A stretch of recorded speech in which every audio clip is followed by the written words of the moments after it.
There's a difference between control and leadership. And I think that's really helpful when you can distinguish between those two things. Control is being reactive, and I've been in both. I'm Hmm. probably more in the control phase than I'm in the leadership phase, to be honest, sometimes. Control is that reactive state, like we talked about. It's being inconsistent, it's being reactive, it's when you are not trusting yourself and you're giving in.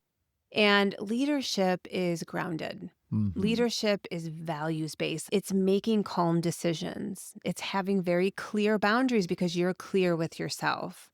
It's about following through with the things you say you're going to do. It's not needing approval from other parents, not needing approval from your parents still. It's you trusting yourself completely to know what's best for your family and for your children and for the environment that you're raising them in. Welcome to the Extraordinary Purpose Podcast, where we explore some of the truly difficult questions and challenges that parents and their families face every day. Whether it's the sometimes painful process of parenting teens and young adults, navigating relationships with your partner and children, or you discovering your purpose in relationship with yourself, we will bring heartfelt and vulnerable conversations to the table to support and empower you. Our mission is to help you create a lifestyle full of love, passion, adventure, and influence. Here we go. Hello, and welcome back to another episode of the Extraordinary Purpose Podcast. What's up, Aaron? Hey, babe, what's going on? Not much. Everybody, let me just take a minute to properly introduce Aaron, just to set the tone, Oh, boy. to get us all feeling the energy that we need to feel today. This is the magnificent Aaron Vertis. Thank you, baby. Yeah, I am pretty magnificent. not too bad. Yeah. So what's going on today, Aaron? Oh my God, it's beautiful outside here in Ann Arbor, Michigan. It is just these days of like the early days of opening your windows and this warm sunshine is like coming through in the air. It just smells so good and it feels so good. It really does. I was telling a young adult that I was coaching earlier today, just notice the difference. How Yeah. you feel, Hmm. the smile on your face, the energy that you have, the stride in your step when the sun is out So different. compared to when it's dreary outside. Right. Winter coat, Yeah, shivering. what a difference. And so, no, we're feeling good. We hope you are too. Thank you for joining us. Today's topic is going to be, I think, a pretty incredible one. Yeah. Very close to home. I think it's something that all of us struggle with, Yeah. parents, every single day, Mm-hmm. maybe several times a day, and it doesn't feel good. And No. so that's why this topic is so important, because we don't want that for you. We don't want that for us. And so, Aaron, what's today's topic? This topic is really about the hardest part of parenting teens and young adults. And when we say that, a lot of times you think immediately, well, it's them. They're, challenging and they frustrate me and it's them. And the truth is, it's not. It's us. It's parents. We make our job so much harder than it has to be most of the time. And I have to say, this work that Chris and I do every day that we've been doing for quite a while now is such a blessing for so many reasons. Obviously, the impact we have on so many parents and teens and young adults and the families that we've transformed, like all of that's amazing. But more than anything, selfishly, is it holds up a mirror consistently for Chris and I in our own parenting, in our own relationship, and our relationships with our kids, for better or for worse. Sometimes nobody wants to look in the mirror, but it holds up a mirror. And so something that I've been coming up against a lot in the last year, I'd say, is really noticing how much I second guess myself as a parent. Hmm. And it's hard because my kids are 4 years apart. My son River's almost 19, Skylar's 14, my daughter. And it's hard because I notice I'm doing things differently with her. And so sometimes I have that mom guilt. God, I wish I had this work in my life. And I was really pursuing this when River was younger. But Chris reminds me I can't self-sabotage. But it's that constant mirror of recognizing how much I second guess my parenting and my decisions. And so we're going to talk about that today. We're going to kind of crack that open and like, why do we do that? Where do we tend to do that the most? How is that impacting our kids in a negative way? How is that influencing our parenting? It's a pretty important topic, and it's something that I see consistently in mom Facebook groups and things on Instagram. It's an issue. And I think that once again, let's talk about how this feels. Mhm. Is it doesn't feel good, makes us feel terrible Yeah. by not following through, by not trusting our instincts, by holding ourselves back. And so that's really what we're talking about here is that, like, nobody has all the answers, and we're not asking for any of us to be perfect, but it's about learning how to trust yourself, being more confident in yourself, and knowing that you do have an answer in that moment. It's in your intuition, and that's kind of the issue I think we rub up against a lot as parents. I'm gonna share a quick story, and this is really where this came from today is, um, I recently, in the last, what, month or so, I Mhm. took Snapchat and TikTok away from my daughter. Actually, I didn't even know she had TikTok. That was something I had said no to, and she Mhm. had it on her phone, and I didn't realize that. Snapchat, I have struggled with for a long time. And I talk about it a lot with Chris. And the other thing I want to say here, which we'll dive into a little deeper, is we have to remember that every kid is different. Every child is Sure. different, not one size fits all. But for my daughter, I started to really see how it was impacting her. Yeah. It was the FOMO, fear of missing out, the comparisons, the moodiness. Chris and I would just notice how different she was when she was on her phone all the time. And that's all she was doing on her phone was Snapchat, constantly needing to know where everybody is, wondering why she couldn't go here or there. It was getting really bad. And then came the morning, I check her phone maybe once every couple weeks, and I found some inappropriate messages with a boy in her phone. And I just said, you know what? What in the hell am I doing? I have been feeling in my gut and my intuition for months now that I wanted to take this completely away from her, that it was not healthy. It wasn't a good environment for her to be in. And I finally did it. And it has not been easy, but what shifted had nothing to do with her. It had everything to do with my mindset. I finally recognized that I was really abandoning myself every time I went to do it, and her pleas and her negotiations and her, I'm going to be missing out on everything, won over me following my intuition. That was a me issue. That was totally my problem. And so we've been working through it, and she gets it. And I explained once why it's not a good idea, why it's not negotiable anymore. It's just not something that's going to be part of our life. But it started with me shifting my mindset and showing up with more confidence and more empowerment as her mom. And Yeah. that's just where we miss the boat a lot on that.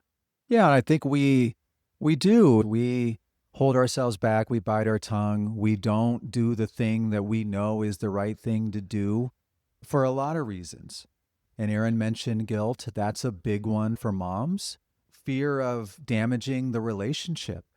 I think that's where mine start to really creep in, where, you know what, I like to be the positive dad, the fun dad.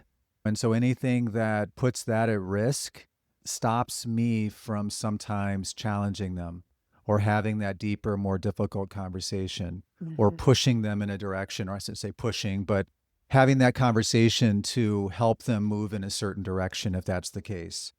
Wanting to be liked is a big part of that. I think Mhm. all parents, you don't want to be hated by your child. And so we're afraid of that. That's that fear that we're talking about. And so a lot of the reasons that we don't do this is some sort of fear, whether it's fear of, oh, they're going to turn on me and they're going to hate me, which, by the way, that could be true for a little while.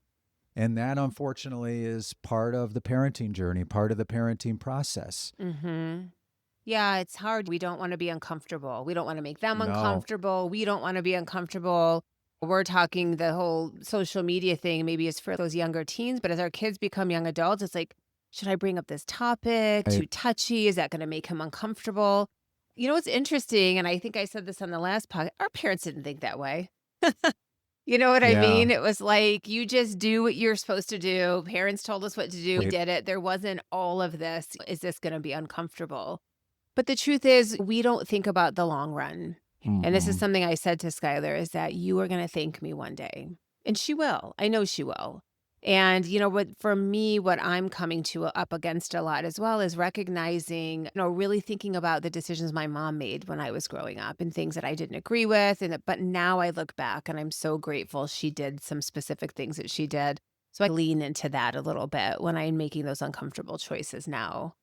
Well, and I think the interesting thing is about the long run is that's not necessarily years into the future.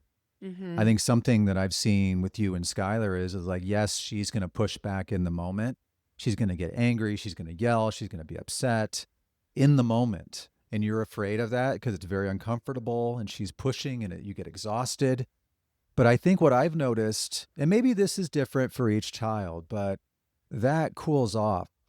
Hmm. And maybe it's after a few hours, that's happened before, or maybe it's a few days where the thing that you're encouraging them to do, or in this case, getting rid of social media, that's designed to help calm her down, Hmm. to help get her off of some of these things that are triggering her. She doesn't know it because she's addicted, Mhm. I was right? gonna say it's almost when they are giving you all that pushback or you take their phone and it truly is like taking drugs and alcohol Yeah. away from someone, there's gonna be a little withdrawal Oh, there. And so they're gonna absolutely. have a heart attack and they're gonna freak out and they're gonna rage, and that's okay. Yeah. But she's already shifted. What changed is my demeanor changed. My Yeah. energy shifted. She recognized there was no more negotiating. There was no more me wavering back and forth about should I or shouldn't I? Or you can have it at this time, but not at this time. It was just no. Like we are done and that's the end of it. And we're not going to talk about this anymore. And Yeah. when my energy shifted and she could sense my empowerment, she could sense my own conviction with myself and she let it go. She hasn't mentioned it, honestly. Wow. So it really is about that. And it's very possible and it's a practice. It's something that once you do it once, you get really comfortable with it. So let's get into these moments. These moments that I'm sure all of us can think of. Maybe one happened this morning, maybe one happened last night or yesterday. Think of these moments where you've had these confrontations, you've had these yelling matches, you've had the pushback, you've known what's right or what's best for your child, and they're not having it. Put yourself into that moment. And maybe you did or maybe you didn't respond confidently and empowered like Aaron was describing. The real approach here is understanding that there are two choices in those moments. Two choices, two angles to approach this from. The first angle is getting triggered by your emotions. And so your daughter, your son, they're pushing back, they're yelling, they're pushing every single one of your buttons, which, by the way, they know what your buttons are, Mhm. and they're pushing. And you're getting triggered and you're reacting emotionally. You're saying things that you don't mean, that aren't authentic. You're doing things that aren't authentic. That is following your emotions. And when you're following your emotions in those heated moments, you're not showing up as this confident, empowered leader that your child needs, that knows the future, that knows the best way forward, that most importantly knows how to handle these types of intense, stressful situations. And that is a part of this because there is a lesson in just how to handle these situations in the first place that Mhm. kids can learn from us. So that's choice number one is following your emotions. Or in those moments, you can become the calm, grounded, mindful, present version of yourself who knows how to navigate that situation, who knows what's important, who knows what your values are, and knows how to lean into those things in those moments, no matter what. No matter what. No matter what the fear is of what your child is going to say, how much the pushback is going to be, you know that this is the right thing to say, the right thing to do. But you approach it from this entirely different position. Like Aaron was describing with Skylar, you're confident, you're empowered, you're a leader. And Mhm. when you're a leader, you're respected. There is no compromise in those situations. And I think that's the difference too, is when Your child thinks that this is some sort of weird negotiation Mhm. where they're going to figure out a way to get their way, and Yep. you're giving them just enough leeway. You're showing them that there's doubt in your mind, that guilt is coming through, and you're starting to waver. That gives them all the control. It's true. Skylar, I can tell when she can look at me and my son for that matter, and they can see my wheels turning. They can Right. see my eyes kind of darting and I'm thinking too much about it. And they Right. know, okay, mom They will come in for the she'll all kill. be they Yeah, coming for the kill. they She's gonna really give do. in. When you are in that place of when you start to sense, and I know Chris and I talk about this a lot in this podcast, but when you start to sense that reactivity coming up, when your eyes are darting around and you're thinking, overthinking, and if you have this like urgency or this pit in your stomach, that is reaction. That's Yeah. emotional reaction. If you can stop and slow down, Yeah. check in with yourself for just a moment, go for a walk, pull the car over if you have Yeah. to, get out of the for a minute and take a couple deep breaths and anchor into your intuition. Or don't make the decision in the moment. I'll think about it. We'll talk about this later tonight and give yourself time to get back into that clear, calm, grounded place that you know is within you. Because when you're clear and you're grounded and you're mindful and you're slowing yourself down in that moment, you're going to notice that there are a couple of voices that are blaring in your ears inside of your mind. Okay, there's a voice that's trying to hold you back, pull you away, get you to react in that moment. You're going to fight back, or you're going to hold yourself back, like we were talking about earlier, where you know what the right thing to do is, and you choose not to do it in that moment. Mm-hmm. But you're also going to notice this other voice. And this voice is the voice of your confident, empowered version of yourself. They're standing tall. They're walking with a certain stride. This is the version of you that knows who you are, both as a parent, as an individual, and you know what your values are, and you know what the right thing to do in this moment is, No matter how hard it no matter is. how hard it is, because you know at the end of the day that if you follow through, and so this is the difficult thing about even knowing what's important to you, knowing what your values is, there's still going to be that voice trying to hold you back. You follow through, no matter how it feels, no matter how much their feelings get hurt, right? Remember, this is about the long-term goal. We know that sometimes that it's going to be a little challenging, a little bit difficult in the now, in the moment. But if you follow through, that is what's going to lead to bigger and better things. Mm-hmm. So let's talk about some of the core areas where this tends to show up the most. And when we talk to young adults and we talk to parents, these are some of the top places where this tends to be an issue. And so, like we just mentioned, social media and phones, number one, having structured time around phones, having structure around social media or none. Every child is different. Not all kids need their phones completely taken away. Some Mhm. kids truly need that for a stretch of time. Some kids are more responsible with social media, and some just don't know how, they don't have a handle on it. So you have to know your child and you have to know yourself. And this is where it Mhm. can take a little bit of time. Time and structure. So, learning how to help your kids structure their time, which often goes back to phones and social media Yeah, it because there's does. such distractions, and that this is something that we really coach on a lot. Do you want to talk a little bit more about time and structure? When it comes to helping our kids navigate situations, knowing how to focus, how to be more productive, all the things that we know are going to help them, that are going to support them, that are going to Mhm. help them move forward. It really comes down to them starting the process of figuring out what their days are going to look like. And you can call that planning or whatever you want to call it, but it's really just them understanding every day, like, what are my priorities? What are the things that I need to focus on and give everything I've got towards? And whether it's homework or whether it's hanging out with friends or whether it's working on a project or having dinner with family or some of my different habits. Unless you figure out a structure for them to be able to wake up each morning and follow through on those things, they are going to be constantly distracted Yeah. because in the moment, they're not going to know what's important to them. And Mhm. so that at least begins the process of setting them up for success. Yeah. I love that. And another one that we see a lot is support. So, what does that mean? Things like therapy or coaching, routines, things that we know are going to help them in the long run. that when presented, and we see this all the time when parents reach out to us for coaching for their teen or young adult and they rub up against all this resistance. And I think parents often see it as that they're forcing help on their kids, and they're not. Normalizing the fact that having support is totally normal and Hmm. it's helpful for your future, and everybody should have support.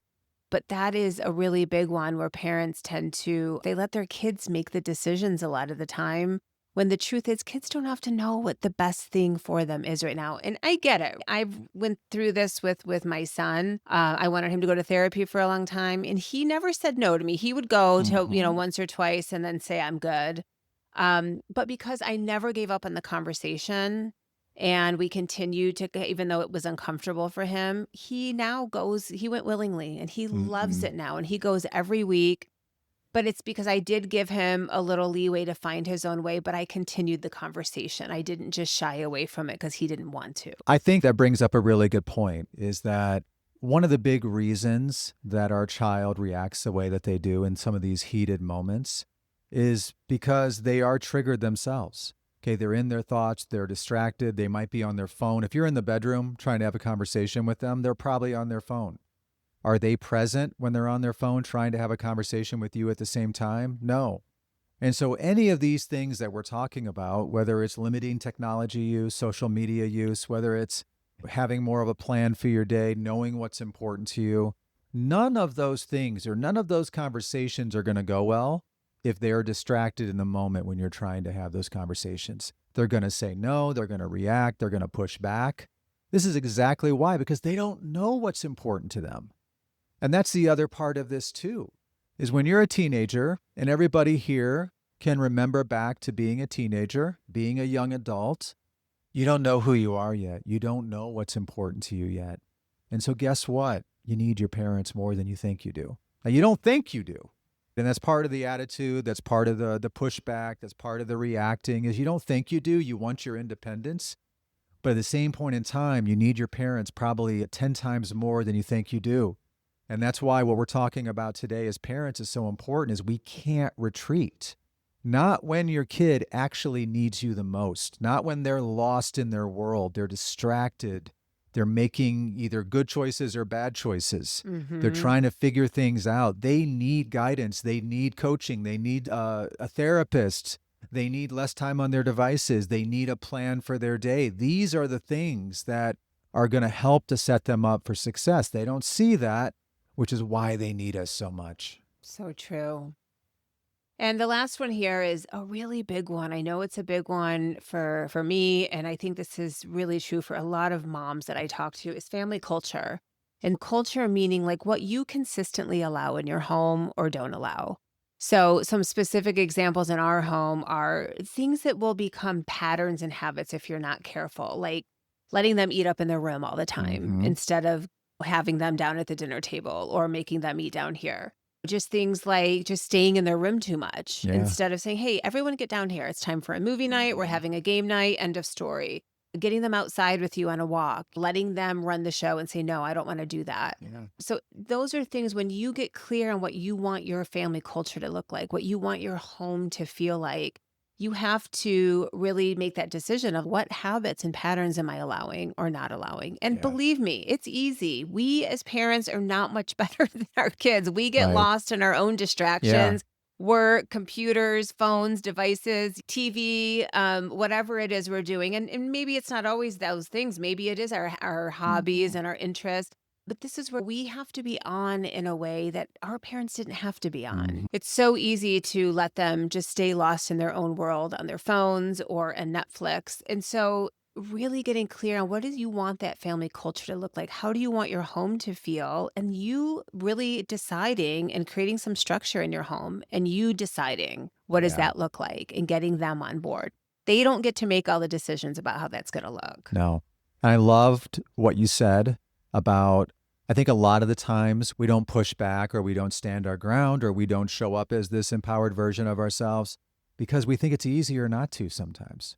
We're trying to avoid the fight. We're trying to avoid them getting upset. We're trying to avoid, when in reality, all that's doing is making it worse. Mm-hmm. And you're right. Everything that you just mentioned about family culture, like all of those things are going to push back in the moment. But the thing that we see every single time is that when we initiate these things and we hold our ground and we follow through on this structure, dinners and movie nights and conversations and walks and things like that, the defenses come down. They initially resist, but once it happens, everything goes pretty great. Now, not always. I'm not saying it's 100% success rate, but a lot of times it goes really well Mm-hmm. because they're not on their devices. That's a lot of the family culture, right? Is like we're not on our devices. We're connecting. We're nurturing our relationship. We're bringing our family together. We're creating little micro experiences. We're talking about the future. We're going, a couple trips this summer that we're pretty excited about.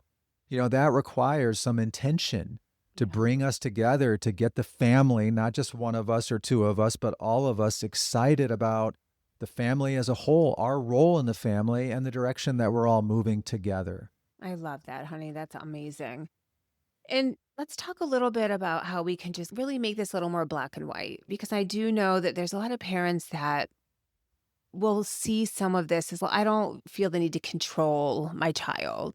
I'll be in some of the mom Facebook groups and I'll see taking their phone away is trying to control them. Or Mm. some parents would tell me taking social media away is controlling them. There's a difference between control and leadership. And I think that's really helpful when you can distinguish between those two things. Control is being reactive, and I've been in both, right? I'm Mm-hmm. probably more in the control phase than I'm in the leadership phase, to be honest, sometimes. Control is that reactive state, like we talked about. It's being inconsistent, it's being reactive. It's when you are not trusting yourself and you're giving in. And leadership is grounded. Mm-hmm. Leadership is values based, like Chris was saying earlier. It's making calm decisions. It's having very clear boundaries because you're clear with yourself. It's about following through with the things you say you're going to do. It's not needing approval from other parents, not needing approval from your parents still. It's you trusting yourself completely to know what's best for your family and for your children and for the environment that you're raising them in. And this is back to why Chris and I created the parent program, why we feel it's so important for parents to have some life coaching themselves to really get clear on, what are my boundaries? Mm-hmm. What are my values? How do I want to show up as a leader in my home for my children? And if we don't do this inner work and get real clarity on what that looks like, we're always going to be in this control mode, this reactive mode, this inconsistency. And so it really does, as always, hard to hear sometimes, Hmm. but it comes down to you. It comes down to us as parents. We need to be stronger, more intuitive leaders for our kids. Yeah, and we have this in us. Mhm. We all do. Now, we've pushed ourselves down sometimes, we've held ourselves back. Sometimes we've lost touch with ourselves, our purpose, our goals, our values, our interests, the things that make us strong, that make us who we are. We've lost it. And so part of this is reconnecting with it, becoming this leader, this incredible person that you are, and then understanding that you're right, Aaron, it's not about control. Control doesn't get you anywhere except for pushback and yelling and anger, and nothing good in the long run results. It's all about influence. A really great leader influences the person or the family or your team or your friends by how you show up, the choices you make, the way that you stand your ground, the way that you align with your values. Because you know what that does? Is that demands respect. They don't have to like it. They don't have to agree with it even, but they respect you for it. Mm-hmm. And I think that's all the difference in the world. And we're good with that too, for all the same reasons. Yeah, I love that. So let's talk about some simple tools here as we wrap up this episode, things you can start practicing this week. And they're simple, but they're things that if you can do these things consistently, you're going to start noticing a difference. And the first one is that pause, practice again, just taking 3 deep breaths before you react to something. If you're in the car and you can't get out to take a few deep breaths, is just to simply say, we'll talk about this later this evening. Take some breaths and come back to it later.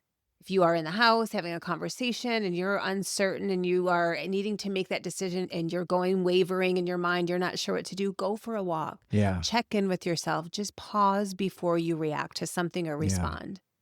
And the values filter is really good. And who do I want to be here? How do I want to show up? If you do get a chance to get out for that walk briefly, or have a few, even just like 30 seconds to take that breath, ask yourself, what value do I need to show up with here? How do I want to show up in this moment? The other big one, everybody, is that just remember these moments are not easy. They're extremely hard. They can be very emotional, and you could still get triggered no matter how good you are, no matter how grounded you're breathing in the moment, you're trying to pause, and you're still getting triggered. And so that's why Aaron and I believe in the 24-hour rule. Is you just walk away. You gently walk away from the conversation. Just give it space, give it time, give it a little bit of air to breathe. The 24-hour rule is not just for you. It's also for your child. Because remember, they're just as triggered, they're just as worked up, they're just as emotional as you are, maybe more so. So neither of you is in the right position to be able to navigate that moment, make a good decision, figure out the solution to the problem. Mm-hmm. And so that 24-hour rule gives you both perspective. And the last one I think is really powerful. And this is where you can really connect with your child and keep your boundaries. And it's something else. Another term for this is having those heartfelt conversations or having that boundary and connection. And what that can look like is I will say to my kids sometimes, look, especially to my son, because he's a little older, although she's starting to get it too. I'll just say it. I'll be very vulnerable with him and say, this is really hard for me. This is hard for me as a parent. Making these decisions is not easy for me, but I know it's what's best for you. And so I'm following my intuition here, and this is what's going to happen. And you might not always feel like you need to give them an answer, but when you are vulnerable with them and you show them that you're making hard decisions, you're also modeling that they can make hard decisions too and still follow through. Yeah, that's absolutely true. All right, everybody. I hope this served you today in some way. And thanks so much for joining us.